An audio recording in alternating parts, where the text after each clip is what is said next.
تفرحوني انا وتوصلوا لي هذا الفيديو لسيدي جلال الملك محمد السادس ويفرحني ويدخل لي المغرب. قسما بالله الا فقدت الامل من كل شيء، فقدت الامل من كل شيء. باغا ندخل المغرب، السفارة المغربية في تركيا.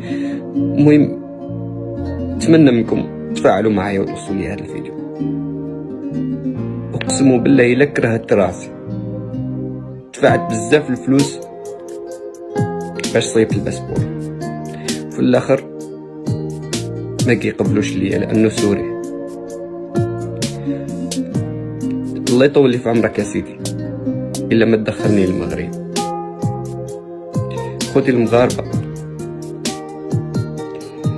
قسما بالله الا كنموت على هذه الرايه، كنموت على هذه الرايه، وباغا ندخل الاراضي المغربيه ونعيش تما فيها.